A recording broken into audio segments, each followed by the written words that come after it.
Hello and welcome to BQ Prime. Joining us today is Mr. Ankit Agarwal. He is the CEO at Sterlite Technologies. He's speaking to us a day after the company's earnings, where the net profit rose 156% year on year to 46 crore, and the margin was up 430 basis points. The revenue itself was flattish at 2% growth. Sequentially, however, the operating profitability took a hit. Mr. Agarwal, first of all, welcome to BQ Prime. Thank you, Tushar. So, can you take us through the earnings first? There's a huge jump in profit, but your profitability has taken a hit at least sequentially. Can you take us through that? Yeah, absolutely. So, we've been continuing our focus in our global markets, particularly in US, Europe, and also, of course, in our home market in India. We've continued to see strong interest from telecom operators. Also, the key focus has also been on large government projects, which we're continuing to see. As recent as last few weeks, we saw the announcement of the BEAT project in US, which is $42 billion project to connect rural America. In India as well, we are quite excited about BharatNet project. Will be a 80,000 crore project to take fiber broadband across more than 3 lakh villages in India. So these are on the back of these kind of opportunities. We continue to see good demand for our optical fiber cables and our interconnect solutions. At the other part of it is our services business, where we are continuing to do strong work for the telecom operators, tier one telecom operators in India, as well as working with the government on BharatNet projects. And the third part of our business is the STL digital business, where we are creating a new IT services business, providing the digital transformation solutions, where we have already achieved more than 900 crores of order book. So coming to your point on the financials, we have seen more recently some inventory build up by some of our customers in the last few months. And we do see that inventory build up continuing as it gets depleted, which will probably take another quarter or two. So that is the reason we would have seen some lower volume of our cables being sold, which has reflected in the lower performance, particularly of the optical business. All right, Mr. Agarwal. So, just to come to the 5G business and the telecom business that you talked about, you are seeing an uptick. You are bullish on the demand that's coming in 5G as well. In our conversations with a large IT firm a few days ago, their telecom business suffered.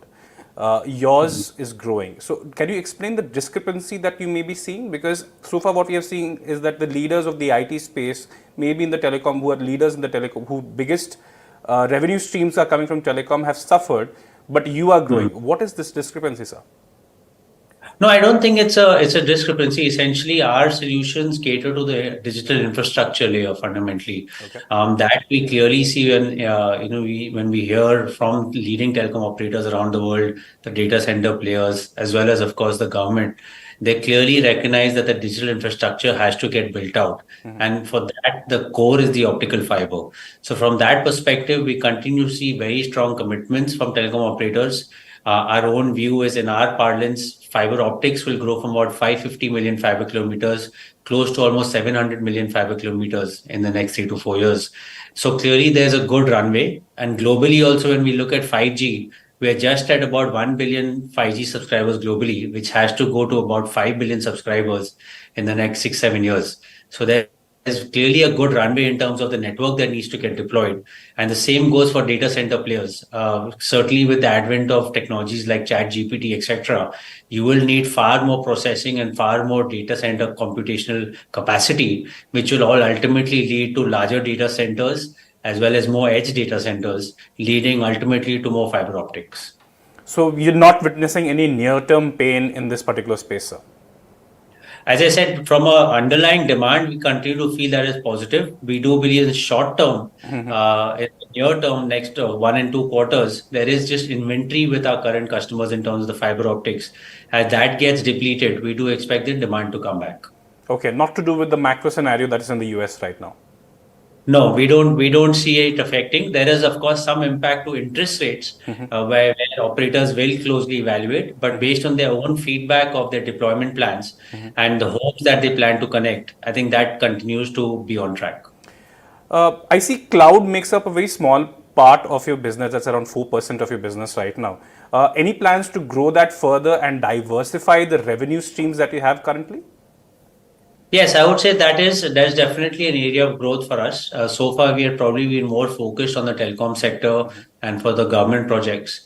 We will continue to evaluate the large hyperscalers as well as the mid-size data center players, including the ones that we have in India. We do see this as a very strong opportunity, not just in terms of size, but it's also a profitable opportunity for the company. We are working on creating a product portfolio and our solutions to make ourselves more and more as a solution provider for this sector. How's the deal making picture looking for you, sir? So I think we continue to have a strong order book. I'm very proud. We have close to 11,000 crores open order book, which is a good mix for us both from a geographic perspective as well as customer base. So that gives us confidence. When we look at our current revenue run rate, we already see clear visibility. Going forward, some part of that order book also contains some O&M part of existing projects. So this is a good balance that we see. The other part that we continue to look forward is that in addition to strong order book that we currently have in India and particularly in North America, we are further focused on other geographies like Australia, other parts of Middle East and Africa as well. Uh, we have also in the investor presentation. You also mentioned that you are demerging. There's a services business demerger scheme that you have filed with the stock exchanges. Can you guide us through that? And by when do you think the demerger is going to complete? Will you also list the separate demerged entity as well? That's right. So you're absolutely right. This will be a listed entity upon demerger, and it's a very transparent 1-for-1 ratio. And from the investor perspective, the whole thought process was that our services business is more project oriented. It's more working capital intensive. Why vis-a-vis our optical business, which is more capex intensive and more say technology oriented in terms of manufacturing. So this is clearly where we felt that there will be more value created for our shareholders, as well as possibly there could be different sets of shareholders or investors who could be interested in a manufacturing optical business vis-a-vis a more project and services business that we have. So that's where we took the decision. Our current visibility is probably in the range of Q1 of next year, financial year, is by when we believe, post all the approvals that are required, that this should come through. So the plan is in place, but do you think this is the right time to demerge your IT services business, given the amount of pain this particular industry is in right now? We have seen reports saying that there will be a longer than expected slowdown in the sector. Even FY 22-25 earnings are also into question. So against that backdrop, do you think this is the best time to demerge your IT services business?